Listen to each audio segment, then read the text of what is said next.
leadership of that chapter.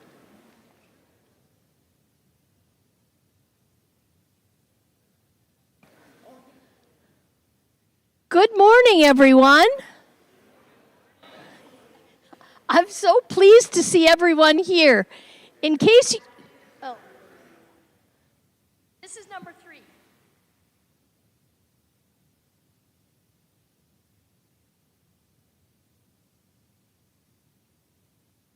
Ready? Can you hear me now? Okay, good morning, everyone. This is so exciting. Thank you for coming. In case you don't know, I'm Elaine Hartle, and I'm a charter member also. And what we're going to see first is a video of some other charter members that were answered some questions and told stories. I just happened to be unavailable at the time, so that's okay. You guys ready?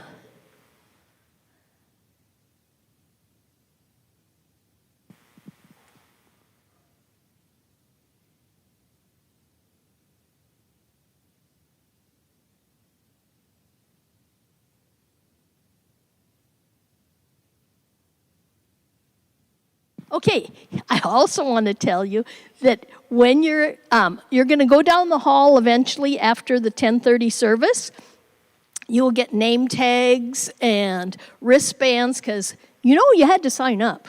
There was a really mean lady in charge. Oh, man. Oh. But there also will be a little surprise per family, okay? And in there's even more pictures. I saw some of them today for the first time. And it's like, oh, there's so-and-so. Oh, there's like Patty May, and, Pam Radloff and a lot of people that we know and have loved, and that are still around, like Pam's just at home a lot. So it's really cool. And that'll be going on while you're eating, okay? So, what else do you want to know? Oh, you want to know what time is food coming? 11:15. If I'm not out there by 11:15, ooh, trouble. So, is it ready? Okay. No, I'm going to save you. Oh, Andy's coming. It'll be fixed now. Does anybody have any questions right now? Oh, you know what I'd like?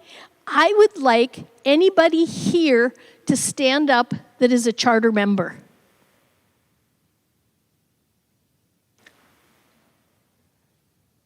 Isn't that awesome?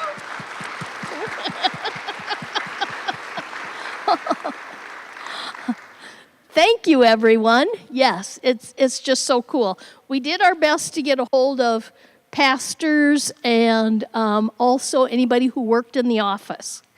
Some people weren't able to make it. One that gets asked about, what about Pastor Booth? We sent him an invite. He has some family thing going on today. Can you imagine family more important than us?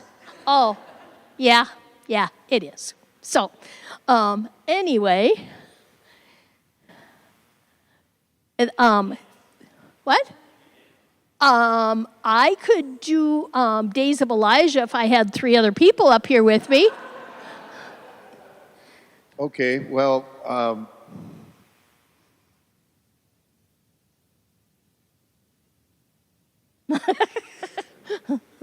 Pastor Tom, do you have a microphone? Did you turn yours on already? I don't. Oh, there you are. Did you have something you want to say?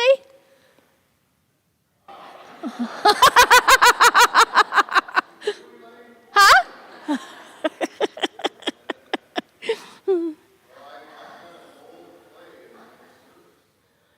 Yeah, you want to save some of it. Does anybody have any questions for Pastor Tom?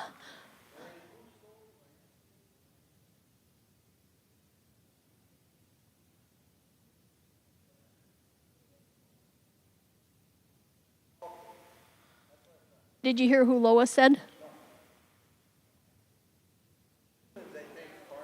Oh. No, We understand that somebody with some large feet found the sign. Is that true, John? Oh, would you ask him, Shirley?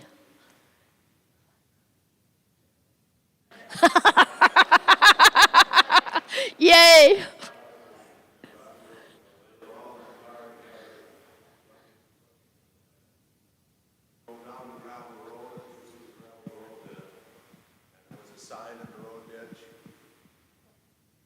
They can hear me.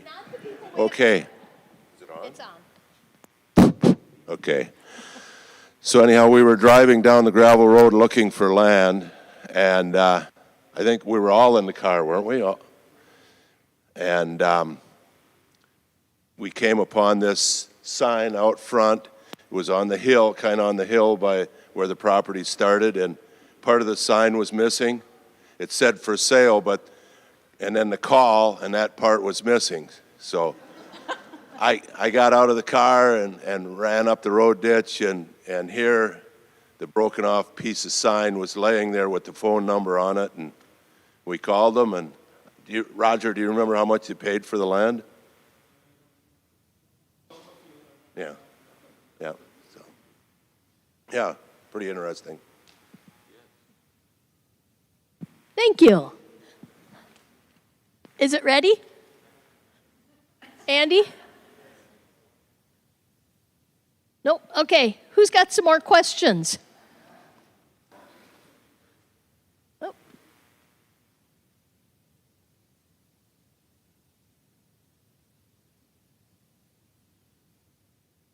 There we go.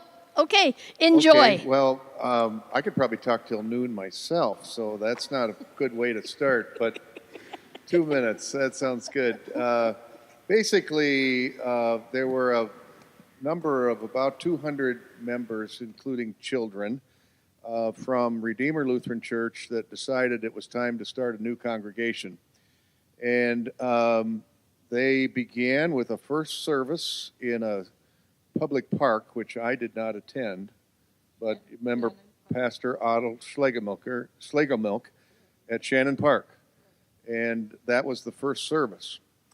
About 6 weeks later, I was asked if I would come out to this group to lead worship on weekends because I was going to school, earning a master's in business administration at the University of Minnesota. And I said, yeah, I could fit that in. So the first service that I came to was at the middle school in Apple Valley, and then Jim Learman, who was the chairman of the elders, told me, next week we're going to be at a different school. And I thought, well, do you move around every week, or what is the deal here?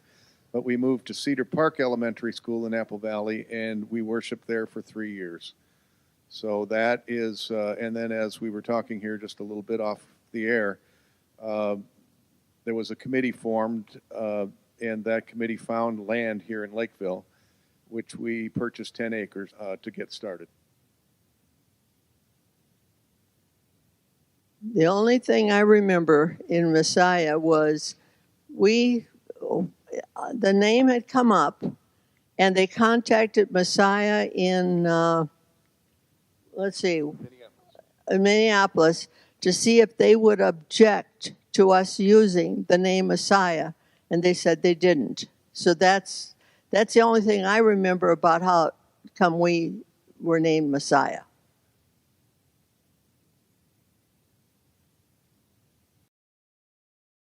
Of the first ones that met in the park. But some of you remember Harold and Gladys Grovender. And the Grovenders, as well as us, had been at Our Savior's. And Gladys had been, I think they were part of the group that was in the park. And Gladys called me and said, we're going to start a new church in Apple Valley, Lakeville. And Chuck and I decided, okay, we're part of it. So after that, we were also attending it and never regretted it. I can give you a different slant on how things, Messiah, the spark that started in Messiah started on Mother's Day, 1985. Our daughter who was studying for a PhD over in Wisconsin, was home, and she and I and Barb went to church that morning, and Pastor Cody gave a sermon that just made him furious. And our daughter and my wife weren't different, because she got talking to other people, and they I don't know where he came from, but it was, on wives, submit yourself to your husbands. And I don't know, maybe he came from a small church that, where Barb's mom came from. They used to have the men on one side and the women on the other side. So, but anyway, but there was enough people that felt like my daughter and my wife felt. And so Darlene can trigger off, but luckiest thing that we ever did was have Tom Reese step in, and that's when things got rolling at Messiah. My family, my wife and I, we moved to Minnesota and ended in our house on New Year's Day, 1985. So we went to the closest Lutheran church, which was where most of the founders were. And we found that to be interesting. It seemed to be a problem there. But nobody was eager to share. It took a while. Finally, they split off, and we were left not knowing whether to stay or go with the rest of you. And Deb and I watched for a few months, and in the fall, I said, look, these people are committed. They're willing to walk away and start a new church. I said, they have faith that is beyond anything I can imagine. We got to get in with this. And we came in when we went to the school, and Duffy Hartle and Elaine and my wife, Debbie, we went to the school. We were the ones that knocked on the door. The janitor came and let us in, and Duffy and I started putting down chairs, and the ladies went and started with the coffee and stuff, and that's the way it was for quite a while. And you know what? It was just an awesome time. Wonderful people. I am so glad we did what we did.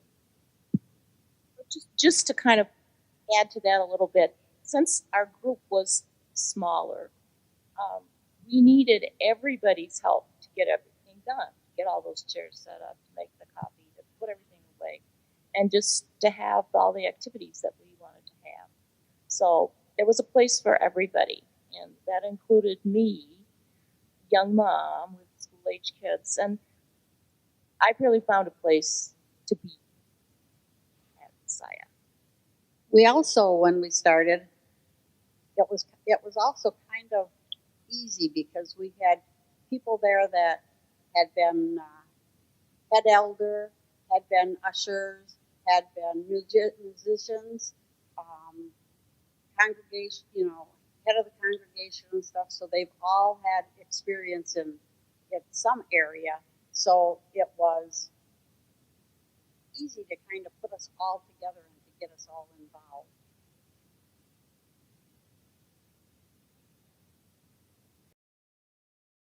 We had no place to have an office, so we opened one of our rooms up for an office for the church. And we had the junior choir and the senior choir meet weekly. And it's interesting, our kitchen is not large, but when you have 18 people and all they want to do is come and have coffee in the kitchen afterward, it gets pretty crowded. I remember having Board of Education meetings in our basement. And Pastor would be there too to help us. So we went to Camp Omega and for the women's retreat, and there were probably about 20 of us, and it was just a really open time. We worshiped outside on their that Sunday morning on their open platform, and I remember just being very thankful and grateful for all of the people that were there. I also remember someone screaming one point, and Elaine coming down the stairs laughing, and she goes, "I bought a fake poop and I put it in the bathroom. It's hilarious."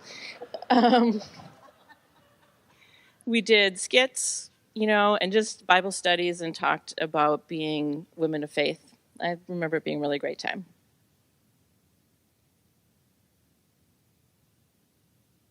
Yeah, well, of course, we had just at the school, we had just the one service. And it was a very celebratory service every week. Lots of great singing and good preaching from the standpoint of really mission oriented. And I was sharing earlier with some of our folks that the people who formed the congregation had a little bit of grieving to do because they were leaving a church that was dear to them.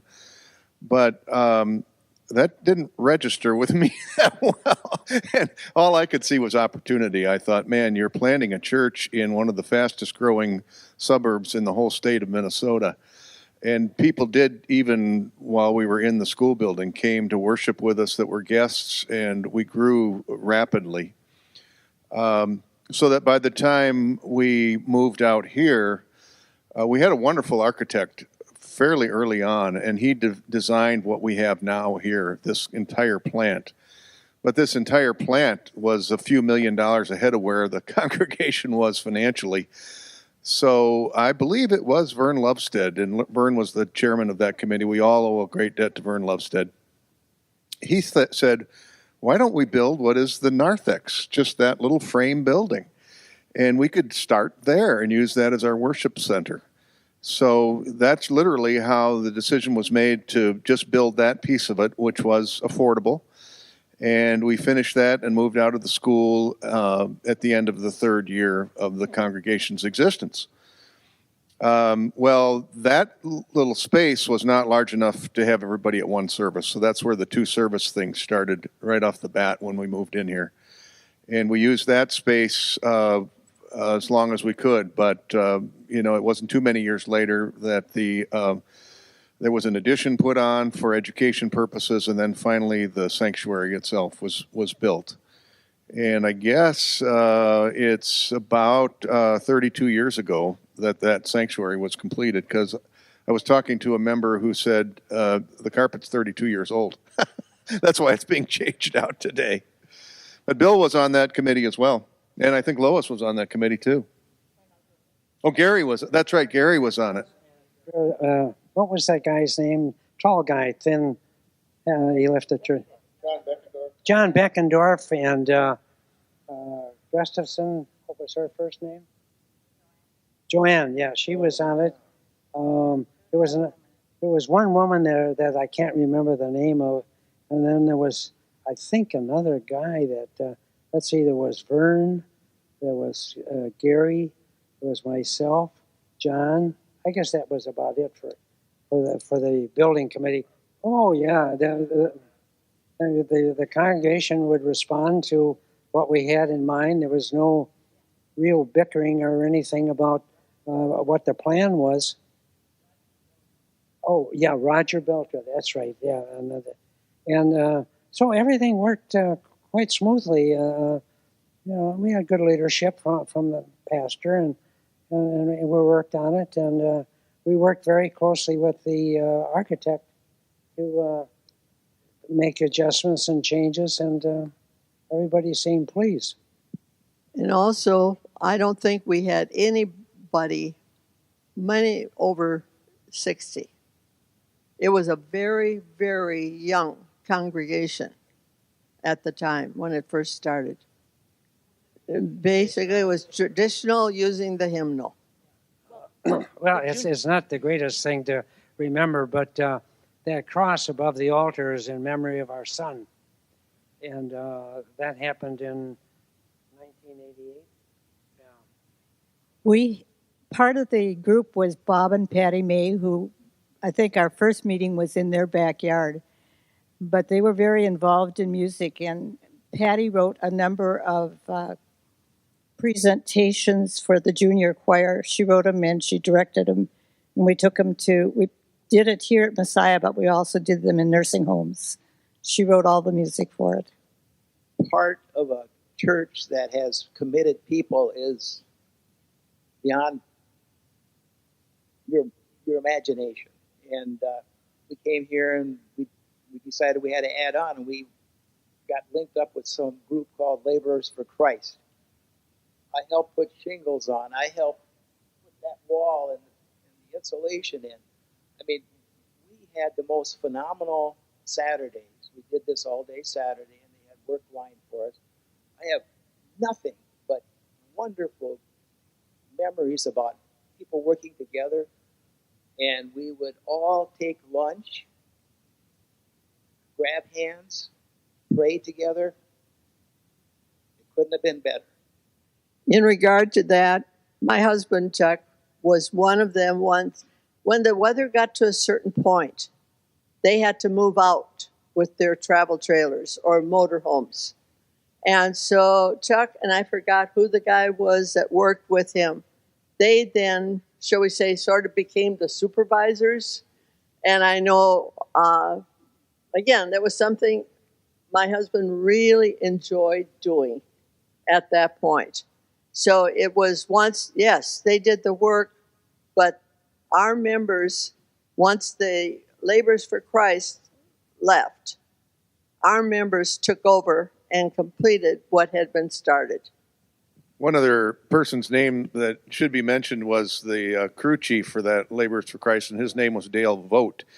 And Dale, I had known Dale before coming here to Messiah. Dale was a vice president for a very large construction company in town. And when he retired, he determined that he was going to serve the Lord through this program called Laborers for Christ. And it didn't take long for Dale to become a crew chief. And fortunate for us, he actually made his home in Egan. So it was a welcome assignment for Dale to help us build the church down here. And I've known many of Dale's children for many years, and they all have fond memories of their dad, as do we here at Messiah. And I just wanted to add, I remember my dad, mom and I, my brother, all coming and helping build the church and be part of that construction. And I remember stopping at one point and just looking and thinking, you know, we are physically building the family that we're spiritually becoming. So I thought that was pretty cool.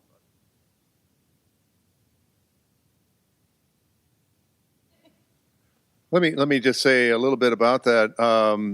As a number of folks are chatting here, the congregation really was the mission. We were growing like crazy, and a lot of mission activity was taking place. But I really remember this congregation being committed, and I didn't have anything to do with it, but they wanted to make sure that 10% of all the financial gifts that came into the congregation would be sent out for mission. So 10% from the get-go went to other missions that were happening either locally, regionally, or worldwide. And that was a big commitment. A little bit later after that, we proposed an 11th percent even, and that we would use that 11th percent and let the congregation vote on what they wanted to support, primarily locally.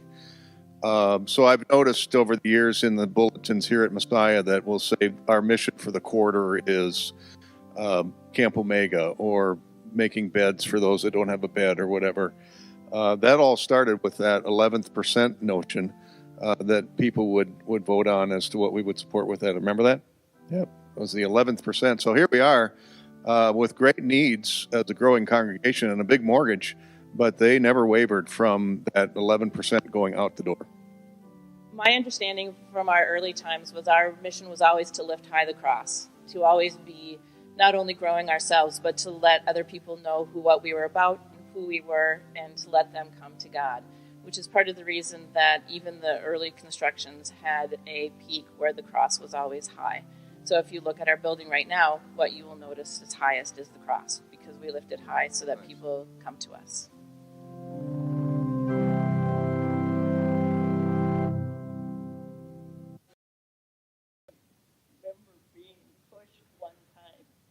Pushed one time to lead a Bible study to adults at LWML at a rally, which is not my expertise. And I did a real lot of studying. I went to the pastor, and read many books and different versions of the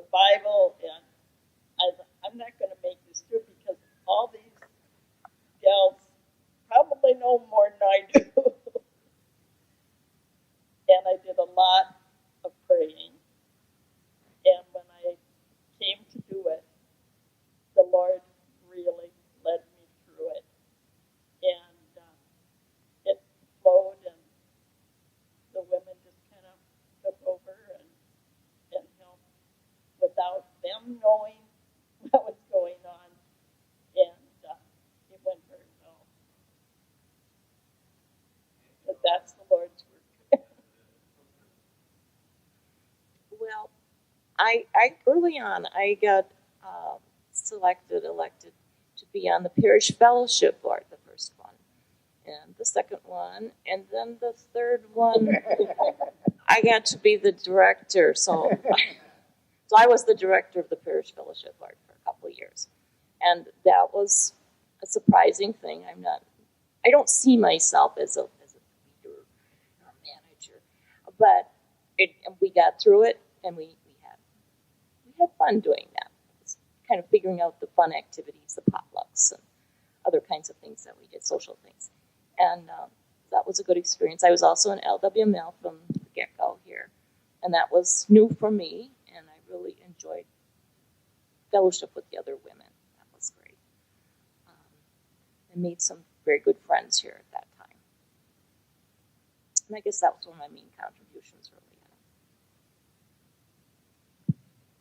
Well, when I started, I helped out with Sunday school, and I was a Sunday school teacher for maybe just one season, and then I helped out with the youth group, and then in 1994 I started working in the office, and I worked there till 2019,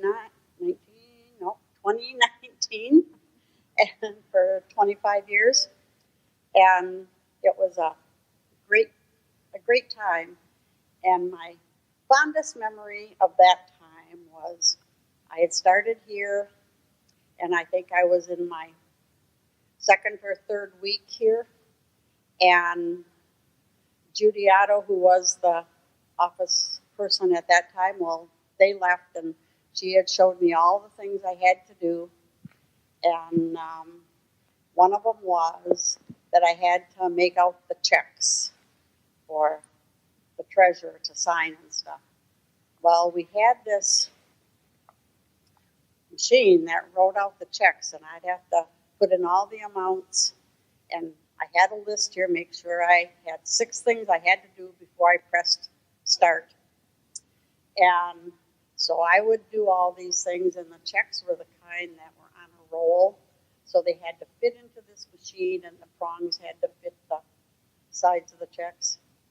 Well, I would set all this up, and I'd check to make sure I did everything. I'd press start, and about 2 or 3 checks would go through. Well, then it would start being off kilter, and so since I didn't know that much about it, I actually stopped it, and I didn't know if I could readjust the checks and start again, or if it would mess things up.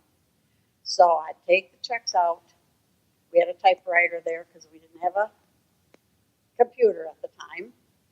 And I would sit down at the typewriter and I'd start typing out the checks. Pastor Tom would come in and he'd go, "Oh, I can see it's Tuesday again." So that was my fun experience of being in the office. I remember the narthex being built, and we had Sunday school for all the kids. And I taught, I think, 5th and or 6th grade. And the first year I did that, I had a class of 2. And we met in the office, that entryway when you come in. We sat on one side. We did our Sunday school. And as the church grew, the attendance grew, and it got to be better and better every year. And I ended up teaching down below here for the end part. When I got out of teaching, started doing more Bible study. Well, that's always been a part of what I like to do. But wonderful gift if you can teach children and you're willing to listen and talk. My goal was to get them involved, and if you do it well and you do it right, by the time we were into it 6 weeks, everybody had something to tell, and it was our Sunday school, and it was a wonderful thing.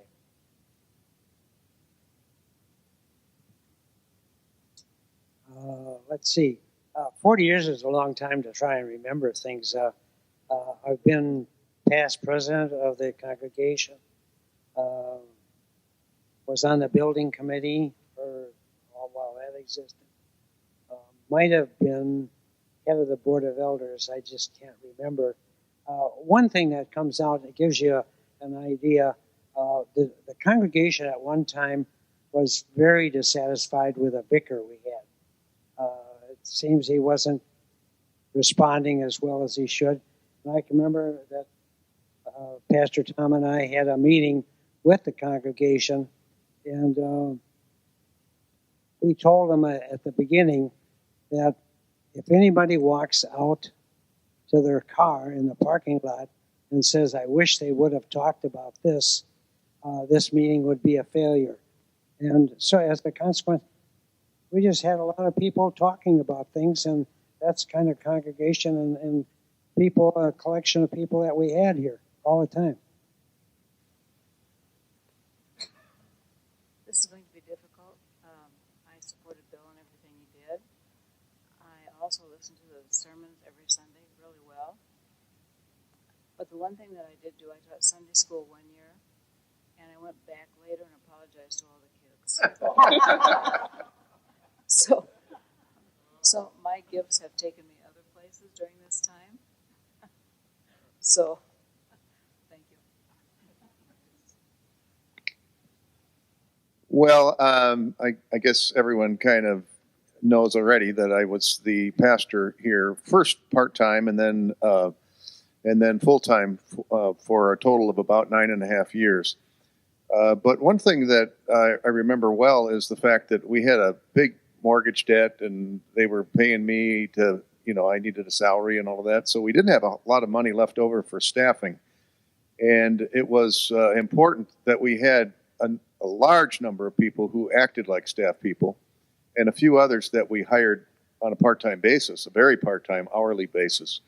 But one of the folks that I really want to mention as far as being a volunteer was Pam Radloff, who without her, we would not have had the children's ministry that we had. And man, did she put in the hours as we had, large hundreds of kids for vacation Bible schools and all kinds of things. So Pam is just a dear memory for me about the congregation. And then a couple of guys who retired, I hired them, and the congregation agreed to pay them like $4 an hour.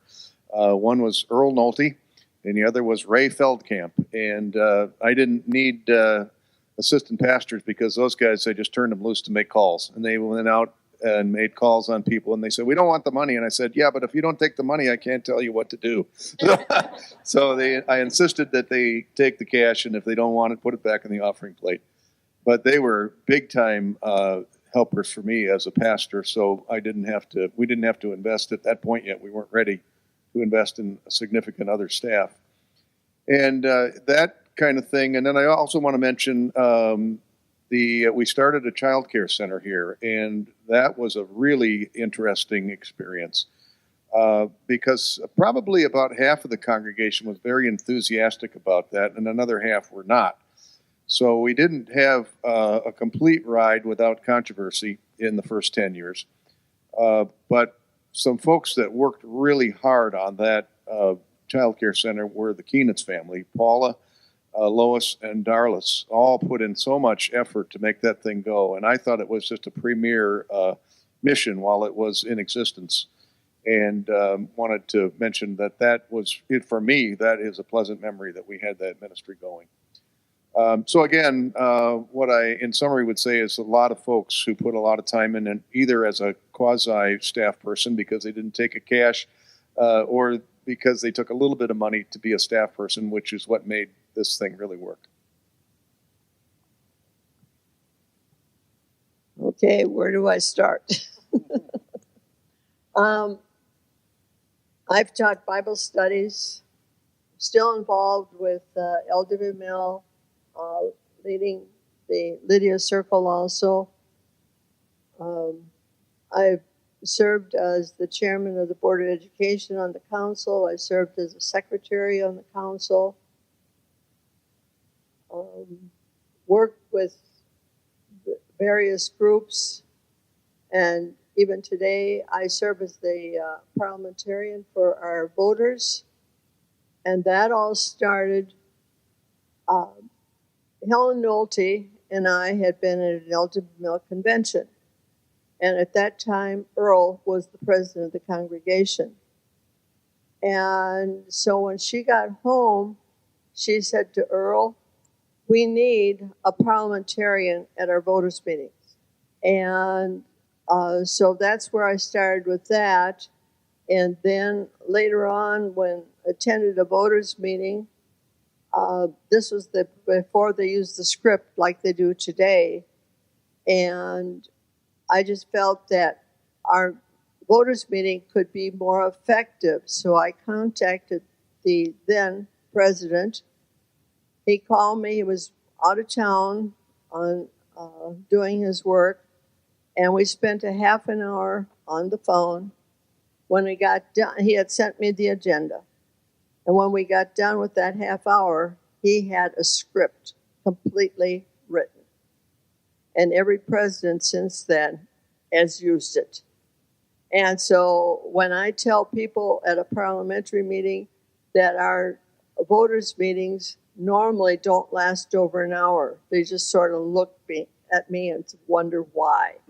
And I said, because they have a script, and that is what our members anticipate. And today also, one of the things I love doing is reading, which I do about every 5 weeks or so at the church. So there's many things that you can do if you just set your mind to it. I have a lot to say, but I won't say a lot. Put it that way.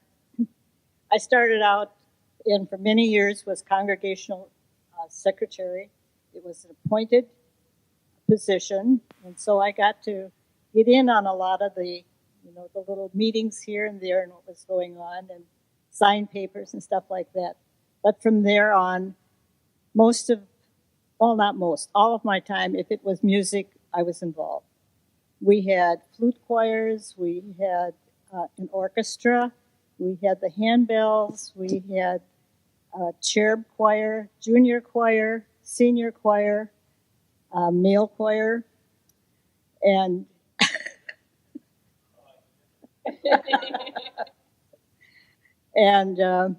I guess there are a lot of memories, but one that I really had fun with was when that grand piano was needed. We went looking for a grand piano, and then we did a fund drive. And we did a lot of fun things in order to purchase that grand piano.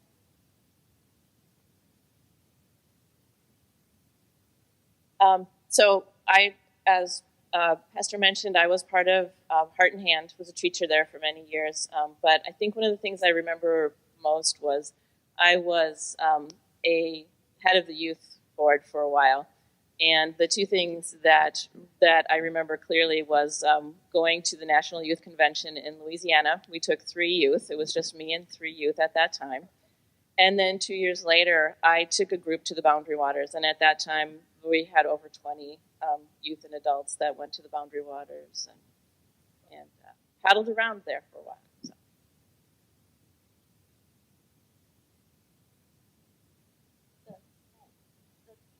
Satellite church. He's talking about satellite church. Yeah, that was then when BB was here. Do you want to talk about it? Let me answer the microphone. What? You did.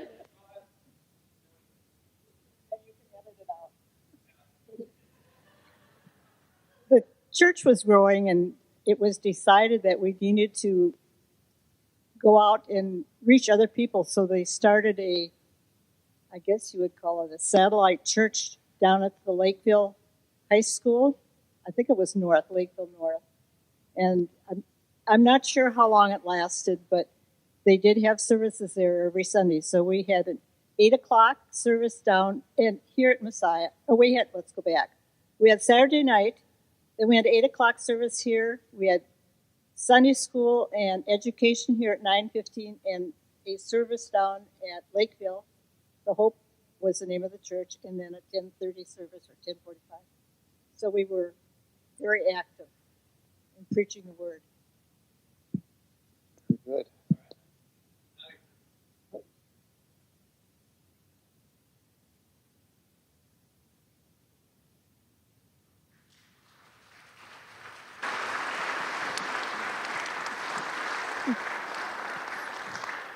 Thank you, everyone. Okay, if you guys want to come up, so if people have questions.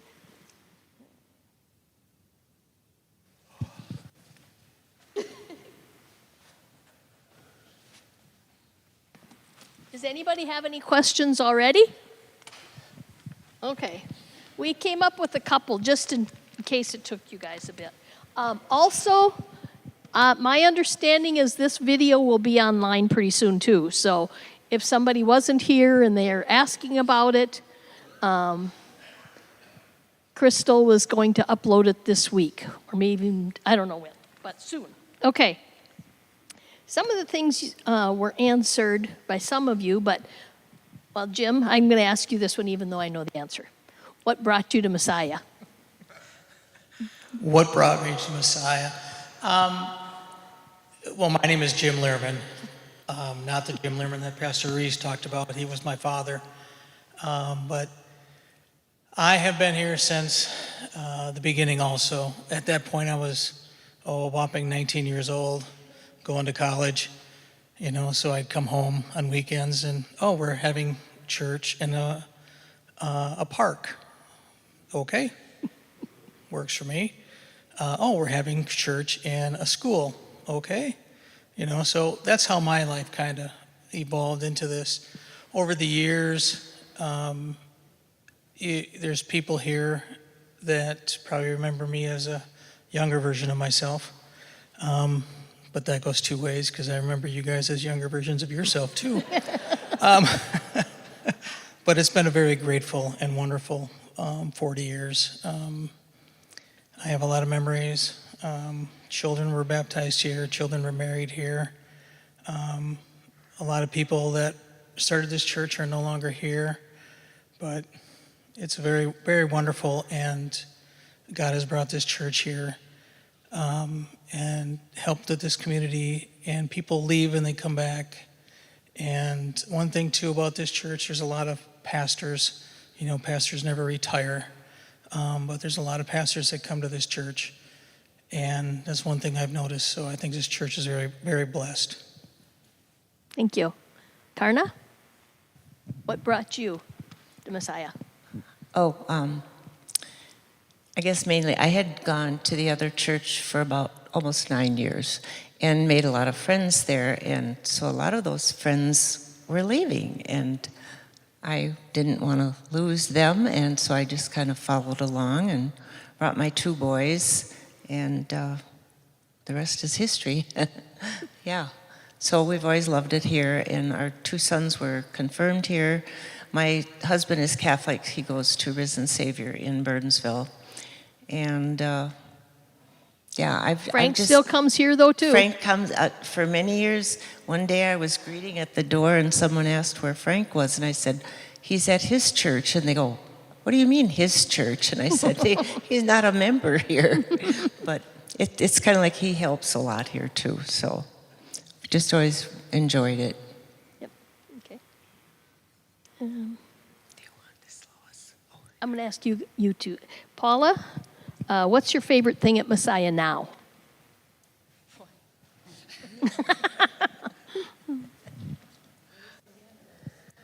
Handbells. That was what I expected. Okay.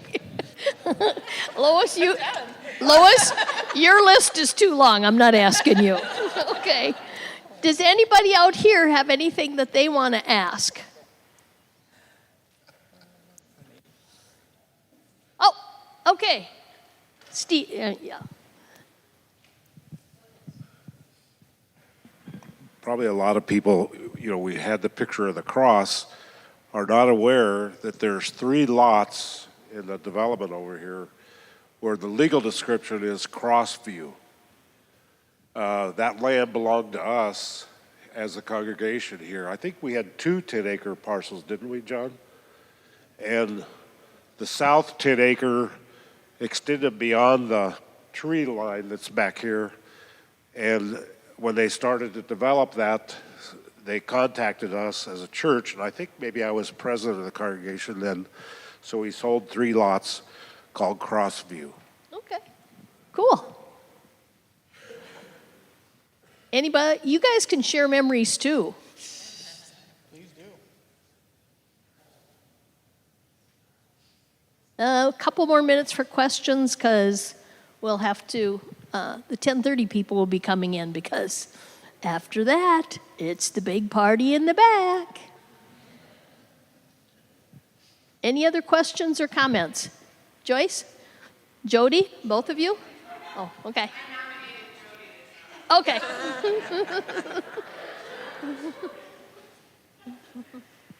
Oh. Hi, I'm Jody Dobratz, and Randy and I have been here since 2001. Our kids, Nick and Logan, grew up here.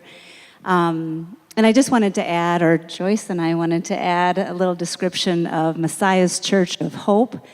When we first started coming to Messiah in 2001, Pastor Paul was Vicar Paul at that time, and the district had led an initiative for an outreach church, and they gave us David Miller, who was a director of Christian Outreach, a DCO, and a drummer and singer.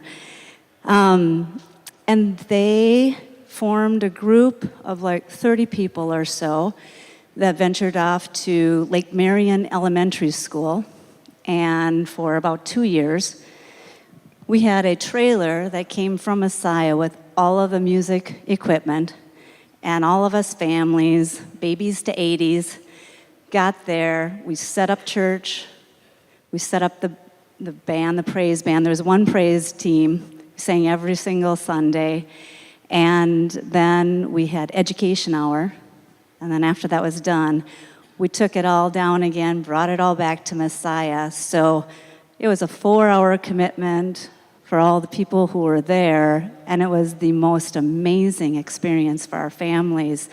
And for us, that's when I really feel Messiah still today is about this intergenerational fellowship, where our young people are with our older people, middle-aged people, and that family of different ages has made such a difference in our lives and everyone's lives, from spiritual mentors for all of us. It's just one big happy family. So after that was done, God called us back here to Messiah, to this whole team, blended all back in, and I believe at that time, that's when the second service was removed, and we brought in church as a 2-hour commitment. So you worship with your family, you all go to education hour together, or separately, the kids and the adults. So that made it possible for families to worship together and everybody to go and have education hour at the same time. So it's been a wonderful journey. Yep. As some of you know, when we purchased the first 10 acres, I believe it was like $75,000. That's the number that sticks in my mind. But anyway, the building committee had gone around to other churches. And the big thing that many of them commented about was they did not have enough land. So the building committee approached the owner of that we bought the first 10 acres from and asked them if we could get another 10 acres.